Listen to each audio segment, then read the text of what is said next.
If you didn't see my previous video, World Wrestling All-Stars was the second coming of a company that had only recently just came and left. It was essentially WCW 2.0, carrying over a lot of the same talent, both in front of the cameras and behind the scenes. If you didn't see my first video, I'd highly suggest checking that out before watching this.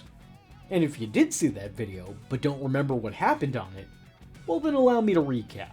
In a nutshell, Juventud Guerrero won a title during a tournament for another title, then didn't compete for the rest of that tournament due to injury he got in his title match / tournament match. There was a dogfight between two future tag team partners, a battle royal that included the camera crew, commentators, security guards, timekeeper, and ring announcer as participants. Disco Inferno and a man in a banana suit recreated King of the Ring 98. Jeff Jarrett beat Buff Bagwell in a match that saw him whipped by women at ringside. Road Dogg re-lost a title that he allegedly never won to begin with. And a recently retired Bret Hart put everyone involved in the main event in a sharpshooter. Oh, and the highlight of the night was a Norman Smiley hardcore match. You get all that? Good. This show includes the usual suspects from the prior show, although it does bring a few new old faces as well, such as Eddie Guerrero, Sabu, Rick and Scott Steiner, Chronic, Grandmaster Sexay, The Cat, and Macho Man Randy Savage.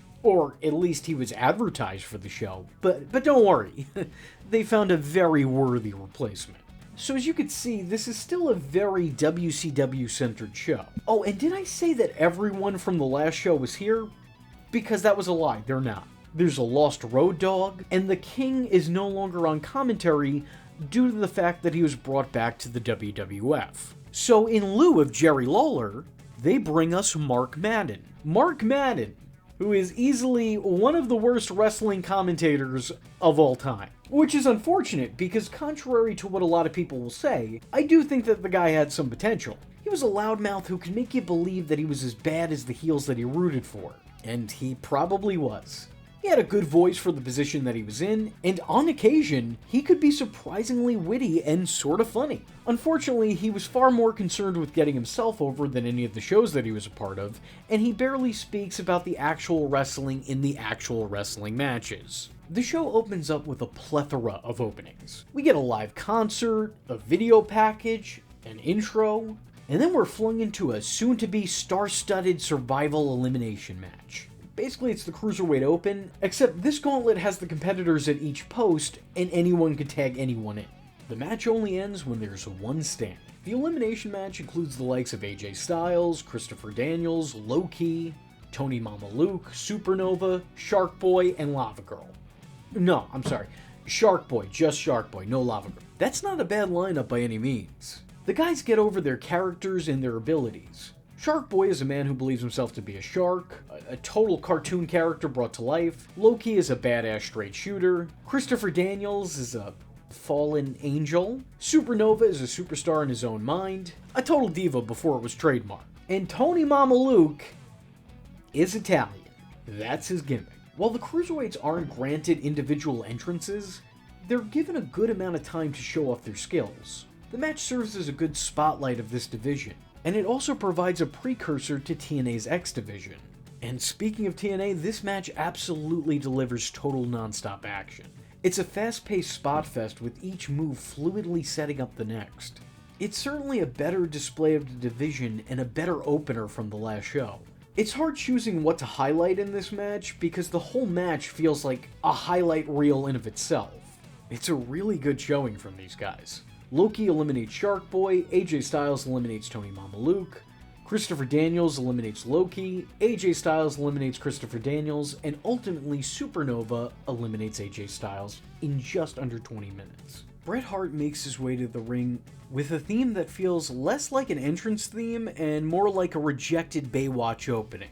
Bret greets the crowd before letting them down and letting them know that Macho Man Randy Savage won't be appearing as advertised. He was originally scheduled to take on WWA champion Jeff Jarrett in the main event, but in his place, Bret books Brian Christopher, or as Bret affectionately refers to him as, the Brian Christopher, Jerry Lawler's son. Because yeah, that's a suitable replacement, Jerry's kid. For context, this is a show that has Scott Steiner, Sabu, and Eddie Guerrero on it. And they went with Grandmaster Sexay in the main event. Mind you, this takes place after Jerry Lawler has left the company. It's not like they were trying to get in his good graces. He's already gone. I mean, if they were really this desperate, I think even Kona Crush or Atom Bomb would have been better replacements. Brian Christopher never touched the main event on a major level. Not that that's a slight against him. He was a fun mid-card act. But to have him going after a world championship, just... no, not even at his most popular would this feel right. Sensing that the main event will be a disaster, Bret decides to bring up 9/11.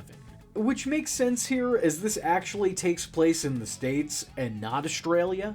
But being as this has been the focal point of every promo Bret's had at this point, is really starting to feel like his gimmick is just this scene.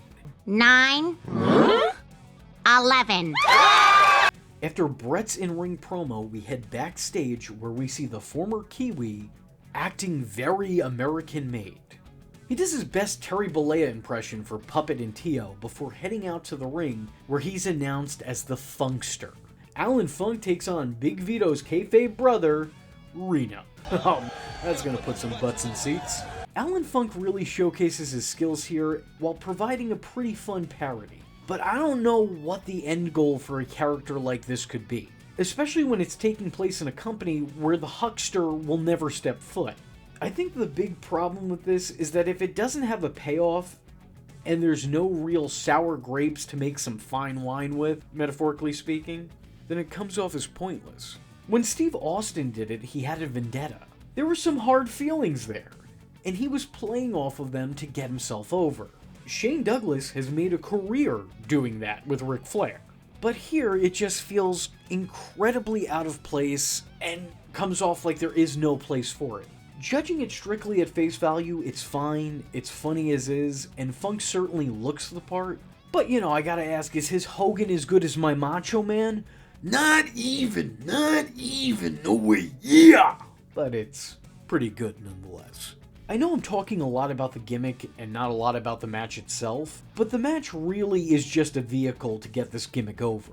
There's not much worth noting aside from the act itself. It's silly and it's fun, but I think it overstays its welcome very early on. And it's made that much worse by the commentators doing a bit the whole match, where they pretend like Alan Funk is clearly emulating Terry Funk and not Terry Bollea. It's not funny, and in typical Mark Madden fashion, he has to hammer the point home. He's not just beating a dead horse at this point, he's mutilating its remains. I think ultimately a gimmick like this is probably more for the crowd in attendance rather than those watching at home. It's goofy fun that people can get behind. Funkamania runs wild and Alan gets the win. More importantly, both men get concussions because they are just dropping each other in the most unsafe looking ways, which does not bode well for the power plant that the commentary team is trying to put over. They keep mentioning that they've gotten the same training, and you know what, maybe it shows. Not the best endorsement. Disco Inferno comes down to ringside where he rightfully complains about Brian Christopher being in the main event, because he was initially scheduled to face him. Which is a shame because that probably would have been a much better match. The two would do their dancing shtick the whole time, and I'm sure it'd get over a lot more than the actual main event. The gifted Glenn Gilberti issues an open challenge before just taking a seat at the commentary table. Alright.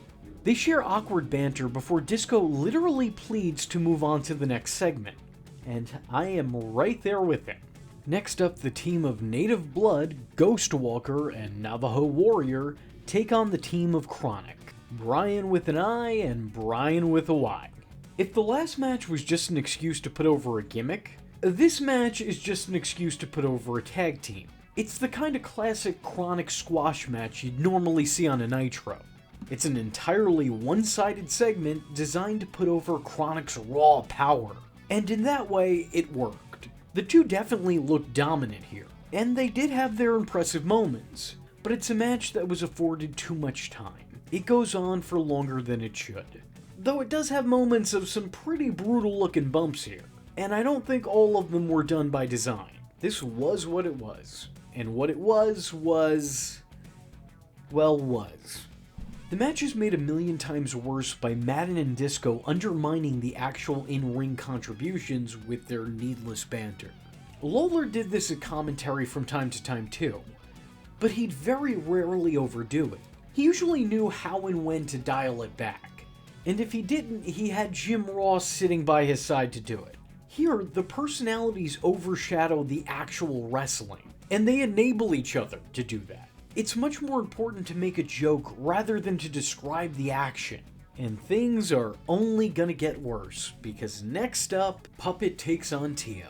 Puppet cuts his anti-little person promo backstage, shoving Terry Taylor off screen. And yeah, he's quite the promo. I don't know if that's a compliment or a complaint, maybe it's some odd combination of the two. Because the guy's got a lot of energy, he's real fired up, but it's what he says that kinda undermines that energy. I will be the true star of America. God bless America. Strange, but memorable, for better or worse.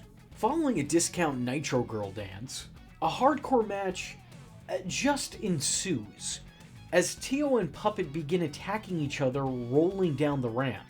It's a fun little brawl. Wait. Poor choice of words.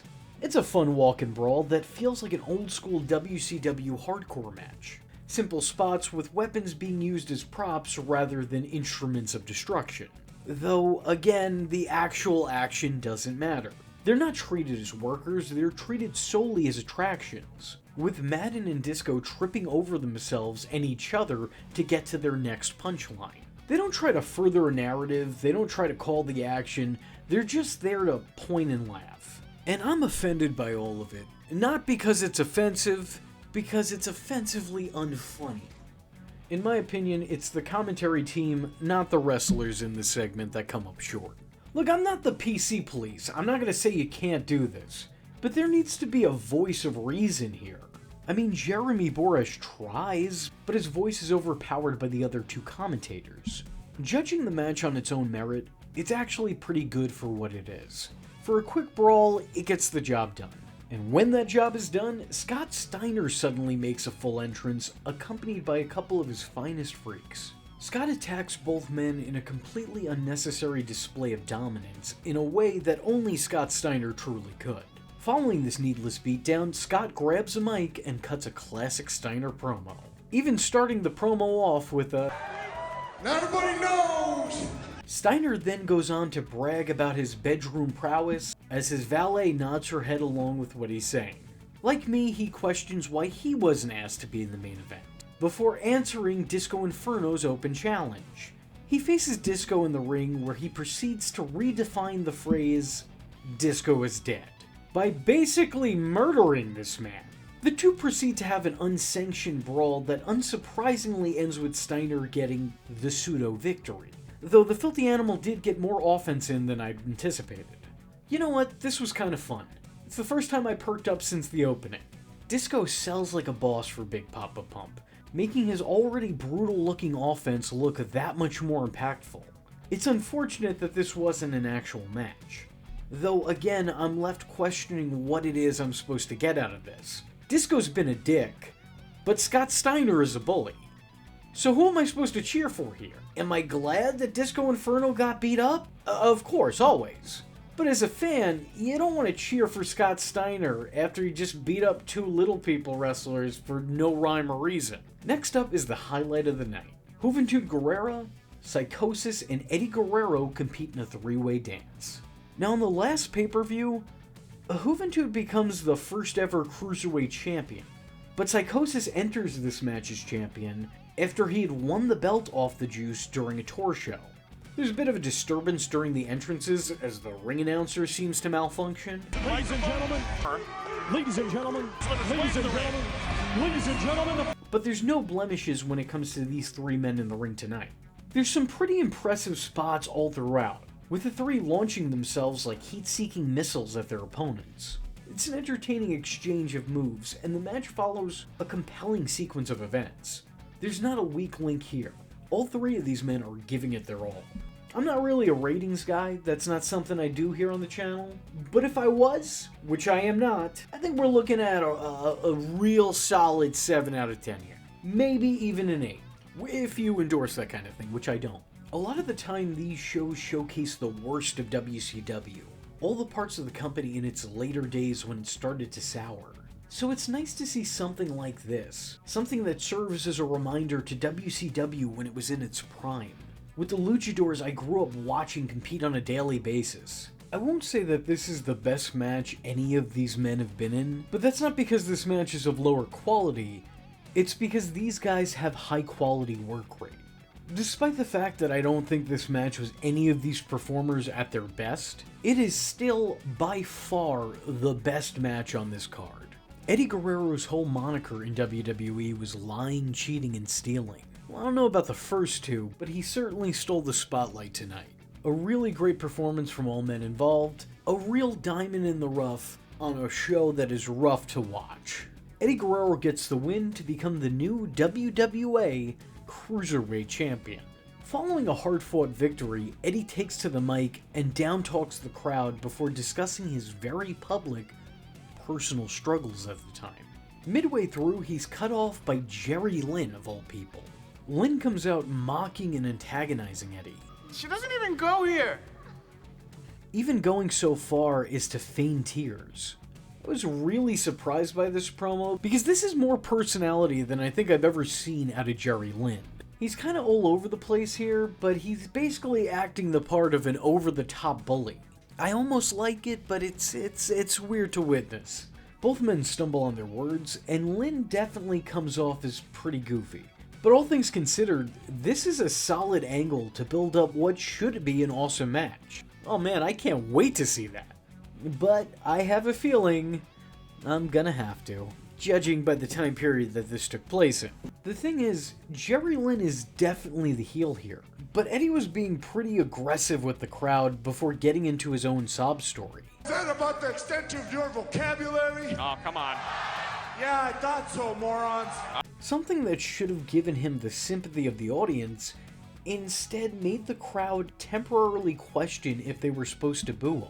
Anyway, the two wind up coming to blows and brawl around ringside before taking their fight back to the ring, where Jerry Lynn delivers a vicious pile driver. Overall, definitely better in concept than execution, but it's the first real feud this company has officially set up. So to see this grudge develop here is pretty exciting from an in-product standpoint. Certainly, we have not seen the last of that story. Who knows? I bet you have, actually. I bet you have. The Starettes have a dance routine, and then we're off to tonight's hardcore outing. Now, last time, the wrestler formerly known as Crowbar had the match of the night with Norman Smiley. Will history repeat itself here tonight? Spoiler alert, the answer is no. Here he takes on none other than Sabu. I was really interested in this match going in, just for the fact that this was someone from WCW's hardcore division taking on someone from ECW's hardcore division. Now, those two things may sound pretty similar. I mean, really, they're just one letter off. But in practice, they couldn't be any more different. ECW's hardcore matches were violent and brutal. They were matches in which guys used weapons to win by any means necessary. WCW hardcore matches were campy comedic bouts where people used weapons because they made funny sounds and they made silly faces when they fell. Two very different approaches to hardcore wrestling. One was trying to legitimize it, while the other was playing it for laughs. And yeah, there was some crossover in certain wrestlers, but not here, with these two men being kinda symbolic of each particular style. They were similar types of wrestlers that couldn't be any further different. They start off strong with the two competing one-on-one in the ring. They don't immediately resort to using weapons, they first try to use their bodies as weapons, launching themselves carelessly at each other before they start launching chairs at one another. There's a couple of mishaps and mistakes along the way, but that's also kind of the course if you're watching a Sabu match. I never really minded this because when he does fuck up, he gets right back up and continues, so I kind of think that adds to the recklessness of the character. Eventually they take things to the outside, grab a couple of tables, chairs, and whatever else is lying around. It's pretty entertaining at first, but eventually it becomes excessive, and the crowd tires of the two's efforts. Yet again, this is another case of a match that's afforded too much time. I feel like this would have been a lot stronger had it been condensed. There were moments where they had the crowd in the palm of their hand, but each and every time they somehow slip right through. Overall, it's pretty good, until it isn't. It's a shame because there are some really innovative and entertaining spots, but they're lost in a sea of spots that just didn't land. Devon Storm surprisingly wins the longest match of the night in front of a silent crowd. After the match, Bill Alfonso instructs Sabu to continue his beatdown on Crowbar, to which he happily obliges, putting Storm through a table after hitting a leg drop with an assisted chair from the Titantron. Next up is by far the most confusing segment on the show, which is really saying something. The West Hollywood Blondes come out. Again, poor choice of words there. Lodi and Lenny come down to the ring, where they await unnamed opponents. Opponents which end up being Rick Steiner and Ernest the Cat Miller? What is going on? What is going on? These two have no history whatsoever. They have nothing to do with each other. I can only imagine the only reason the team was made was because one calls himself the Cat, and the other's called the dog-faced gremlin. And someone thought, oh yeah, dog, cat, same shit. Put them together, that works. The Cat cuts a promo coming down the ramp, and the match lasts less time than it's taking me to talk about it. It's over in under a minute, making it confusing as to what the point of it was. If you have both Steiners on your show, why wouldn't you put them together in a tag team match? They're only one of the greatest tag teams of their era. I mean, it would be understandable if you couldn't put them together in a tag team match, because you had to have Scott Steiner fill in for Randy Savage in the main event. That would make sense. But they're not a tag team match because Brian Christopher was put in the main event, and Scott Steiner was made to squash Disco Inferno. The Cat attacks Mark Madden after the match multiple times, and we're off to the main event. Brian Christopher makes his entrance, decked out in his full Too Cool gear, doing his Too Cool dance, and even entering to his Too Cool entrance theme. Jerry's Kid gets on the mic and cuts a pretty goofy promo, before laughing like some sort of Jerry Lawler hyena hybrid. I always appreciated Brian's work, especially when I was younger. Grandmaster Sexay was why I had an old screen name named Coolmaster V. Okay, don't mock me, I was a child. And I swear, if that takes off the way that V-Dog did, that's it, I'll retire tomorrow. The match is a total mismatch, because it's a spot that Brian doesn't belong in. He had a comedy mid-card gimmick, and he excelled in that. But because of that, this match, which is a main event match, consists of nothing but goofy spots, one of which sees Brian dance his way out of his pants. Jarrett and the second half of Too Cool brawl their way into the crowd. And while I've stated that I could be a fan of this, here it just feels like a blatant cheat code time waster. Actually, come to think of it, everything about this feels very blatant. The end result was obvious. All the way down to the end result. The outcome was inevitable because who in their right mind thought that Scotty 2 Hotty's tag team partner would wind up becoming world champion? He wasn't going to dance his way into audiences' hearts with a heavyweight title around his waist. The match, of course, features all the Jarrett tropes, including but not limited to a ref bump and a guitar shot. To the surprise of absolutely no one, Jeff Jarrett wins and retains his WWA World Championship. Though not before two refs get into a brawl mid-match to decide who gets to call the finish. Because of course. I don't know what's going on with this company at this time. None of the decisions feel entirely well thought out. I understand Macho Man's absence didn't help matters and probably hit the whole card with a ripple effect, but how anyone could see this as the solution is far beyond me. It's pretty bad. There are some silver linings here and there for sure, but as a product it has just as much working against it as it has working for it. That was the WWA's second pay-per-view. So if you like this video and want to see a follow-up about their third pay-per-view, let me know in the comment section below by leaving a comment saying, "Let's go again, let's go again!" I am vengeance. I am the night, and that was V Infuso. Just remember, if you're not tuning in, then you're missing out. So, if you like the words that came out of his mouth hole, and you too would like to become a V-generate Don't forget to like and subscribe. Thanks for watching, nerds! And if you're not joining the fun, you're in for one bad day. And you know what they say about having one bad day?